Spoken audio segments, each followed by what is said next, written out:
"Are you really happy with him?" The man said it right in front of me. He said it to my wife. But he said it like I wasn't even in the room. Like I was a chair. My stomach dropped. Laura didn't answer right away. She looked at me first. Then she looked back at him. "You have no idea what that man has done for me," she said. The stranger's smile disappeared.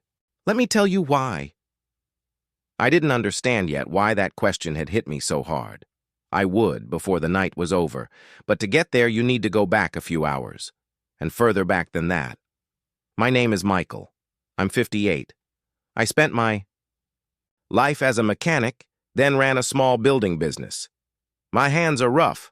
I own exactly one suit, and I bought it for my daughter's wedding, not for parties like the one I'm about to tell you about.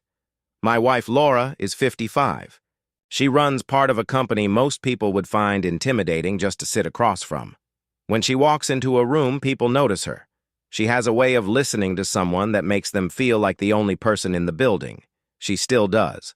That, to me, 28 years in, fixes my collar before we leave the house, every single time, like she doesn't trust me to have done it myself. Usually she's right not to.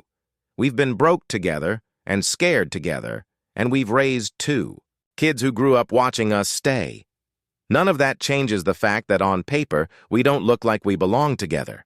I've heard people say it before, sometimes right to my face, at parties exactly like this one. I'd be lying if I said I'd never wondered whether she'd outgrown me. Not because she ever made me feel that way. She hadn't. Not once. In 28 years. But sometimes, at parties full of people who spoke her language fluently, I'd watch her laugh at something I didn't understand, and a small voice in my head would ask, "Does she ever look at you and think she could have done better?" I never told her that. I never told anyone that, which is exactly why what happened that night landed the way it did. The invitation was for a charity gala tied to Laura's work. Black tie. The kind of party where the appetizers cost more than my old truck did, and the coat check attendant looked at my suit half a second longer than felt polite. I said yes, the way I always do, even knowing exactly how the evening would go. I'd stand near the edges of conversations about mergers and second homes, nodding at the right moments, and Laura would drift off to talk to people who wanted a piece of her attention, then come back to check on me every so often. The room was full of expensive suits and easy, confident laughter, the kind you get from people who've basically never been told no in their life. Chandeliers, a string quartet, waiters moving through the crowd like they knew exactly where they were going. I stood near the edge of it, holding a drink I wasn't going to finish, and felt that small voice start up again, the one that always shows up in rooms like this. "You don't belong here." "Do you think she still does?" "Laura must have noticed something in my face because she leaned in. You're the only person here I actually came to see." I smiled. I believed her. I just didn't know how badly that belief was about to get tested. His name was Richard. I didn't know that yet. I only knew the type. Expensive watch, walked around like he owned the place. Everyone seemed to know him. Waiters refilled his glass before he even asked. He crossed the room toward Laura like he already knew exactly where she was. At first he was charming, in the practiced way men like that always are. He asked about her work. He complimented the way she'd handled something at a conference he'd apparently heard about. Then the questions turned personal. "How long have you been with the firm?" 12 years, Laura said. "Are you married?" "Yes." "Really?" He looked genuinely surprised, like she'd told him she moonlighted as a fighter pilot. She nodded toward me, across the room. He looked over and I felt it. That look people give you when they're doing math and you don't add up to the number they expected. "What does your husband do?" he asked, still looking at me, though the question was for her. I stepped closer, close enough to answer for myself. "Contractor," I said. "Used to be a mechanic." Something shifted in his face. Not surprised this time. Satisfaction, like a theory of his, had just been confirmed. "Interesting," he said. I would have guessed someone like you would be married to a very different kind of man. First insult, I laughed it off. What else do you do at your wife's work party? You smile, you let it go, you tell yourself it doesn't matter what a stranger in an expensive suit thinks of you. But Laura's jaw tightened. She noticed. She always notices. 20 minutes later, I heard him again, closer to the bar, still talking to Laura. You know, he said, people at your level usually run in very different circles. Second insult. Quieter this time, almost polite. The kind that's designed so you can't quite call it out loud. Laura's expression didn't change much, but I saw something behind her eyes. Not embarrassment. Something closer to calculation, like she was deciding whether this man was worth her time or her patience. I stayed quiet again. I told myself I didn't want to make a scene. If I'm honest, there was another reason. A small, ugly one. Some part of me was afraid that if I said something, it would sound like I was defending my right to be there. And I wasn't sure, standing in that room, that I believed I had one. I lost sight of Laura for a while. Normal at a party like that. I ended up talking to a guy about a table saw for 20 minutes, the kind of conversation that eats up time at parties without you even noticing. When I looked up, most people had drifted toward the balcony doors, and I heard laughing coming from over there. Not Laura's laugh, somebody else's. When I found her again, she was near the balcony doors. With him. I was close enough to see, not close enough to hear. Until I was. Can I ask you something honestly? Richard said. Sure. He glanced at me across the room, checking, I think, that I didn't matter. Are you actually happy with him? Third attack. And this was the one that landed because he didn't know he was asking the exact question I'd been quietly asking myself for years. I mean, really happy? He pushed. I expected Laura to get angry. Part of me wanted her to. Instead, she smiled, crossed the room, and took my hand. The way she's done 10,000 times. Happy? She said. You have no idea what that man has done for me. Richard didn't have a clever answer. He just stood there, mouth slightly open, waiting for the rest of the sentence to make sense. It didn't. Not yet. 20 years ago, Laura said, I got offered the promotion of a lifetime. The kind of chance that only comes once. The catch was, it meant moving across the country, leaving behind everything we'd built in a town we'd lived in our whole married life. And at that exact moment, I had just lost my job. The shop I worked for closed with almost no warning. We didn't know how we were going to make rent that month, let alone plan a cross-country move. People told her not to let my bad luck become her problem. Don't give up your chance because of him, they said, like I was a weight to be set down rather than a person to be talked to. I remember that night in our kitchen better than almost any other night of my life. The overhead light was too bright. Laura hadn't taken her coat off yet. I can't take it, Michael, she said. Why not? Because you're struggling. Because it's a terrible time. Laura, listen to me. I took her hands. Your opportunity isn't my failure. But we're married. Exactly, I said. Which means when you win, we both win. She took the job. I stayed behind almost a year. Worked 2 jobs. The daytime hours at a garage, evenings on whatever contracting work I could find. I picked up shifts other guys didn't want. I stopped going out with friends, stopped buying anything that wasn't gas or groceries, and near the end of that year, when the math still didn't add up enough to cover the move, I sold my truck.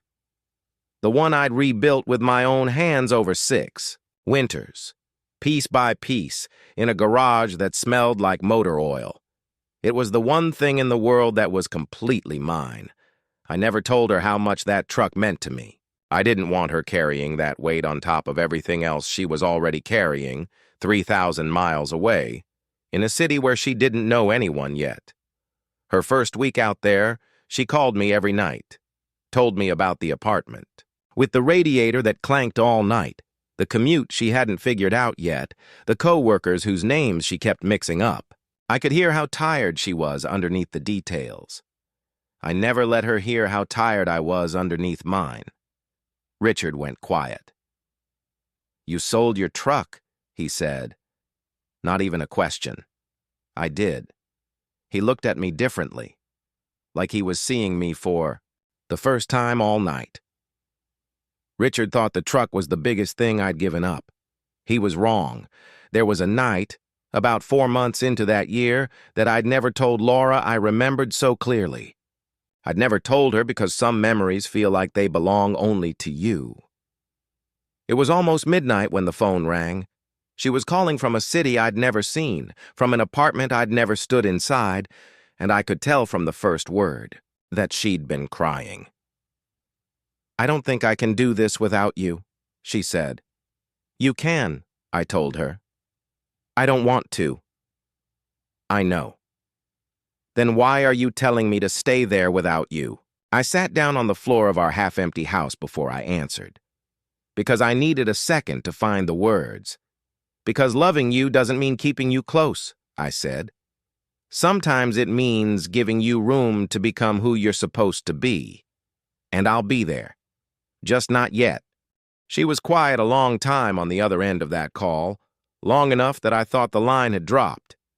I never told her that I sat on that floor for almost an hour after we hung up, staring at the empty spot in the driveway where my truck used to sit, wondering if I'd just talked my wife out of ever coming home to me. "The truck isn't even the reason I'm still with him," Laura said now, 20 years later, in a room full of strangers. Richard blinked. "Then what is?" Laura looked at me.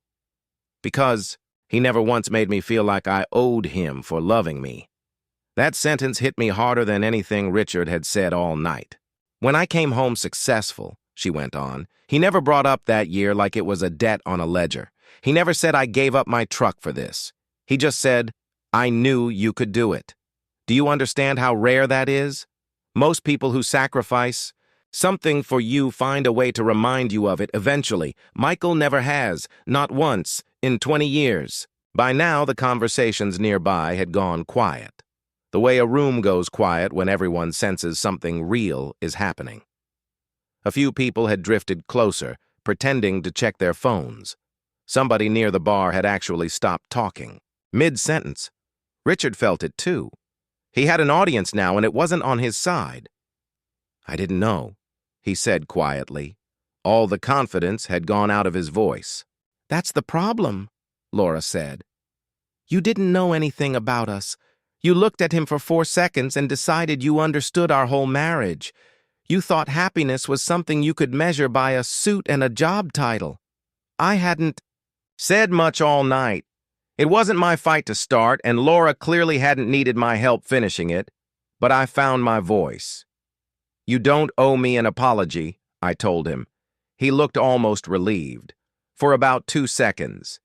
But you owe my wife the respect. You should have given her from the start. He didn't have an answer for that. I watched him glance around the small circle that had gathered and realized there was no version of this evening where he came out looking good. A woman nearby said he'd made an almost identical comment to her earlier that same night. She said it loud enough for the people around her to hear, and I saw a couple of heads turn toward Richard. Another guest said flatly, "He's been doing this all evening." A third just shook her head and turned back to her drink, like she'd seen this kind of thing before. The event organizer walked over and quietly suggested Richard might want to head out. He did. I'd love to tell you that felt like the biggest win of the night. It didn't, really. Watching a man get walked out of a party is a small, cold kind of satisfaction. The real moment wasn't in that room at all. It came later, in the car. Laura was quiet on the drive home, watching the streetlights slide across the windshield. Then she wasn't. "I just realized something tonight," she said. "What's that?" "I've spent so much of my life proving I'm successful. I sometimes forget how lucky I am."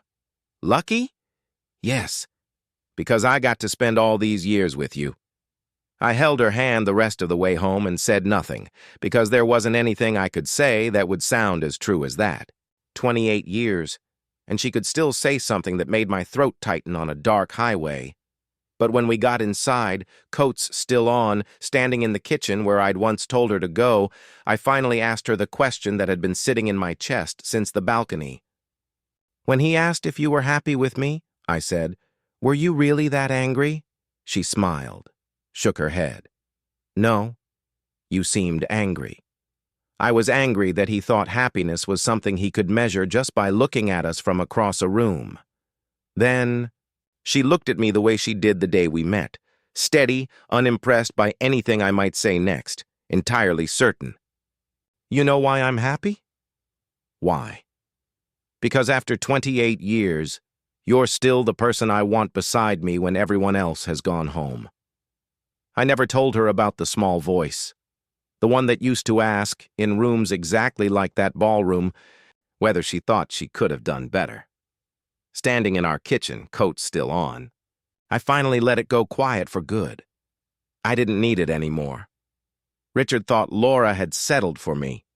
He'd misunderstood the most important thing about our marriage. She hadn't stayed because she had no other choice. She stayed because, after 28 years, she still had one. And every morning she made it again. She was still choosing me.